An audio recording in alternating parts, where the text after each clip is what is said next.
Passons la parole à Madame le professeur Soubran, qui va nous parler Is OCTE a unique tool in AMD? Tu vas la faire en français quand même. Je la fais en français. Mais bonjour. Et je remercie Gérard de m'avoir ouvert une voie royale.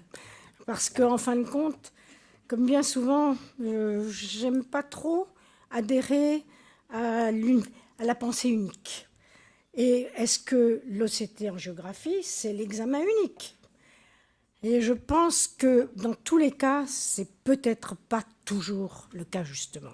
C'est vrai qu'on a des images superbes, et vous en avez deux là ici qui sont magnifiques, et que les premiers clichés qu'on a obtenus, aussi bien des néovaisseaux pré-épithéliaux, comme dans ce cas, que sous-épithéliaux et autres, étaient vraiment très belles, et ça nous a beaucoup, beaucoup séduit, avec l'aspect, effectivement, là, en l'occurrence, de cette gorgone et cette roue de bicyclette qui a été décrite en quoi, je vous le demande, en angiographie à la fluorescéine, bien sûr.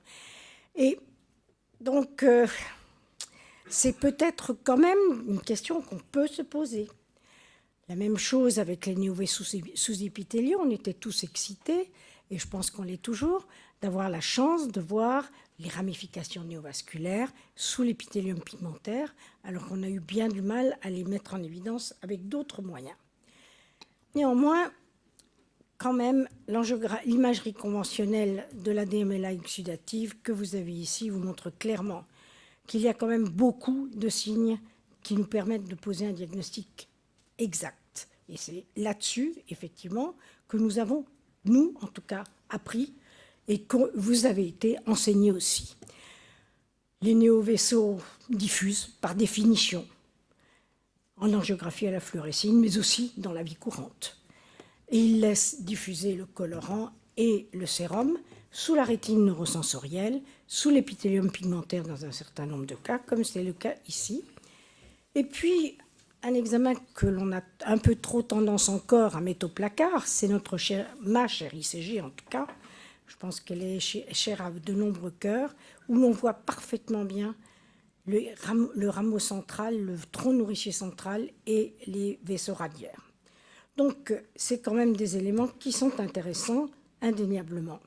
Là, en OCT en géographie, c'est vrai, il y a les plans, les différents plans avec le plan en avant de l'épithélium pigmentaire, de ces rameaux néovasculaires superbes, et les plans en arrière de l'épithélium pigmentaire, ces clichés étendus à Florence, qui est certainement celle qui nous fournit les plus beaux clichés en OCT en géographie, en tout cas à moi. Alors, pour moi, l'OCT en géographie, c'est vrai, c'est une technique non invasive, aisée, pas de problème. On a une imagerie en 3D, pas de problème. Une résolution excellente, c'est vrai.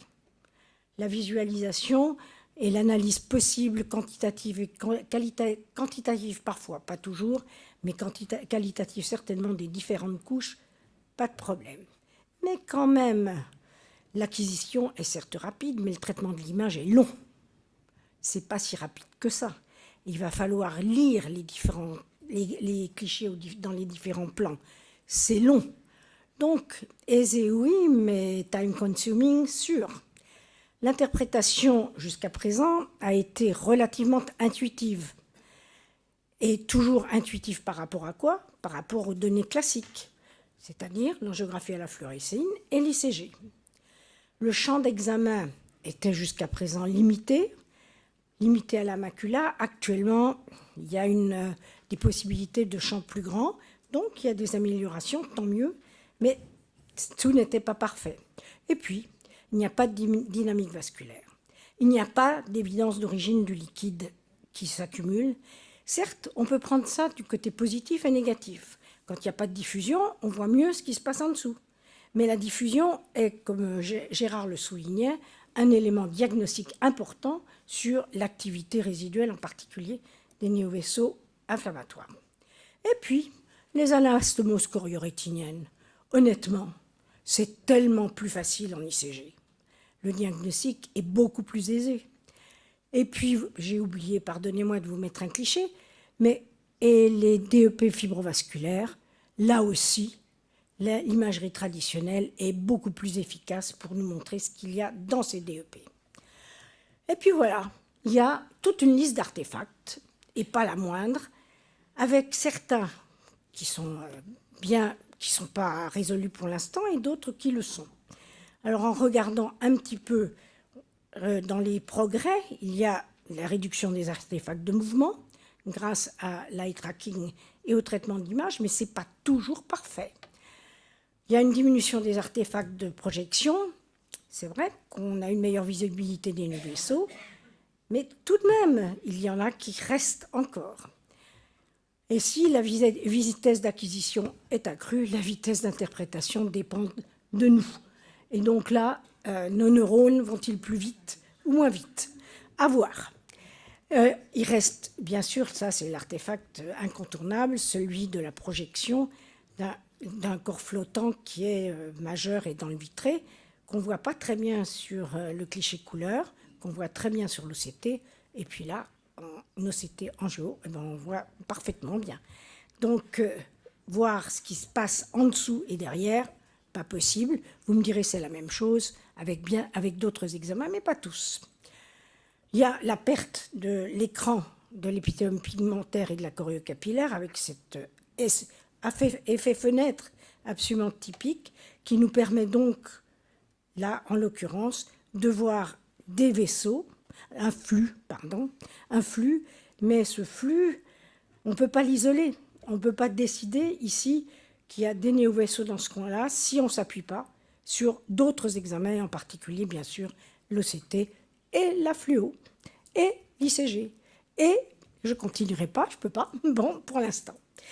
Il y a aussi un des autres artefacts qui a été décrit par M. Koskas, qui est l'effet loupe, avec la projection sur le sommet d'un drusen ou d'un décollement de l'épithélium pigmentaire, des réseaux capillaires sous-jacents, rétiniens, avec cet aspect de pseudo-vascularisation.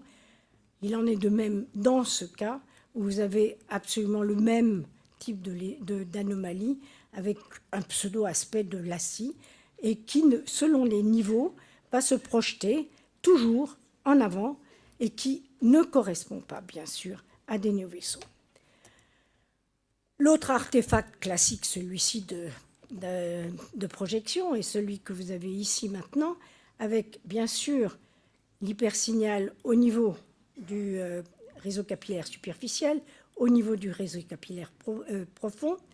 Et c'est curieux, au niveau de l'EP, les flèches ont bougé. Je suis navrée, elles devraient être un peu plus haut.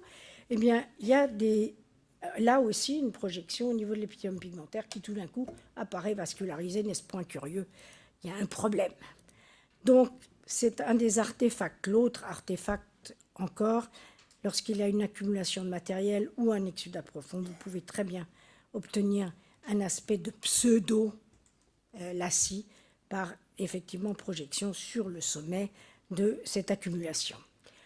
Enfin, cette image que je trouve absolument sublime et qui est liée, qui est due à Marco Lupidi, à M. Koskas et à Florence, cet artefact de projection que l'on voit ici, avec un aspect vraiment de lacis vasculaire, c'est le moins qu'on puisse dire, eh bien, quand on analyse le plexus superficiel et le plexus profond, voilà, vous voyez comme c'est joli, eh bien, c'est l'addition de deux anomalies l'une sur l'autre, de deux projections l'une sur l'autre, qui nous donne cet aspect de pseudo-lacis vasculaire. Donc, c'est vraiment des éléments qui sont des éléments qui, pour moi, en tout cas, sont importants, et je pense que pour vous aussi, dans votre interprétation. Les lésions d'autres, qui sont de nouveau, celle-ci, une projection au sommet d'une dégénérescence pseudo-vitelliforme, qu'il faut bien distinguer de ces deux aspects étant très, très semblables. Eh bien, grâce à l'OCTB, et sans OCTB, eh bien, nous ne pourrions pas vraiment faire la différence si ce n'est d'analyser toutes les coupes, bien sûr. Alors, ce que je propose vraiment, c'est que je pense qu'il faut à tout prix continuer à avoir une certaine logique. Car lors de l'examen initial, il y a eu un certain nombre de données dans la littérature qui ont montré qu'il y avait une sensibilité variable. vraiment variable, puisqu'elle est variable de 50 à 70% pratiquement, et parallèlement aux années, me direz-vous. Donc on peut dire qu'on peut s'améliorer avec le temps, peut-être. Et puis, selon le type de néovaisseau, les néovaisseaux sous-épithéliaux étant, semble-t-il, plus aisés à détecter que d'autres. Quant aux récidives, c'est Florence qui nous a amené une étude très récente, où elle a montré, en fin de compte, qu'il y avait une détection précoce, d'une détection possible de ces récidives, mais avec un nombre non négligeable, un quart, de faux positifs et quelques faux négatifs. Donc je pense que sur ce cliché, on voit très bien que lorsqu'on regarde le suivi d'un malade après traitement, eh bien on voit l'évolution de l'étendue, de l'extension, la surface de la récidive. Et puis quand on y ajoute les critères que M. Koskas a définis pour l'activité des néovaisseaux, bien sûr, nous aurons des éléments supplémentaires. Et Florence a montré quand il y avait 2 critères, c'était vraiment très fiable. Mais néanmoins, c'est vrai, je pense que le bilan multimodal reste nécessaire et est indispensable lors de l'induction du traitement. Les informations obtenues par l'OCTA sont superbes, c'est vrai, mais elles doivent s'ajouter à celles des examens classiques. Non seulement pour affirmer notre diagnostic, oui, sûr, mais aussi pour améliorer nos connaissances sur la pathogénie de la DMLA. Lors du suivi, l'OCTA va alléger le suivi, va compléter le CTB qui jusqu'à présent était bien souvent le seul examen utilisé, en mettant en évidence des signes directs et des signes indirects parfaitement bien établis actuellement. Mais il y a des nécessités impératives, la traque des artefacts, j'espère vous en avoir convaincu, une technique et une interprétation rigoureuse avec un apprentissage qui, comme d'habitude, sera basé sur l'imagerie traditionnelle et classique à laquelle, moi, je demeure relativement fidèle, surtout lorsqu'on a des doutes, lorsqu'on n'est pas sûr. Il faut toujours s'assurer. Merci beaucoup. Merci beaucoup, Gisèle, pour cette excellente conférence et ces réflexions sur les sujets d'actualité. Est-ce que certains d'entre vous voudraient lui poser quelques questions ou commentaires? Yves, oui. Oui, Gisèle. Pas tout à fait d'accord avec la conclusion, mais d'accord sur le fait que cette technique nouvelle a ses limitations et nécessite un apprentissage. Je crois qu'on est tous d'accord là-dessus. Ce n'est pas la panacée qui va nous permettre rapidement et sans rien injecter d'avoir tout de suite un diagnostic facile. La question se pose différemment. On va faire aujourd'hui à nos patients systématiquement un OCT spectral domaine. On est bien d'accord. Aucune pathologie du fond d'œil aujourd'hui ne s'analyse sans OCT spectral domaine.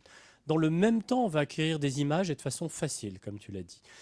L'analyse, après, elle est plus simple que tu le dis. Je pense qu'aujourd'hui, les logiciels nous permettent d'avoir assez rapidement quand même, sans prendre trop de temps, des coupes dans tous les différents plans et on arrive à les voir.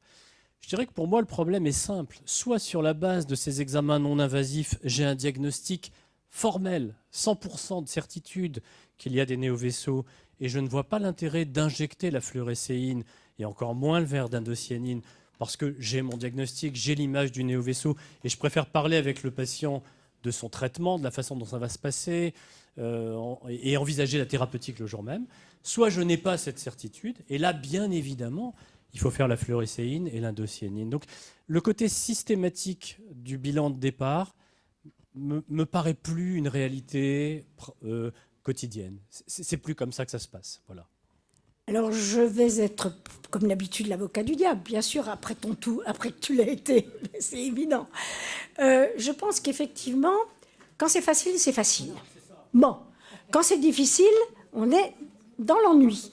Et donc, il faut effectivement s'assurer de tout. Mais, combien d'entre nous, bien qu'ayant une certaine expérience, c'est le moins qu'on puisse dire, ne se sont jamais retrouvés devant des cas difficiles après?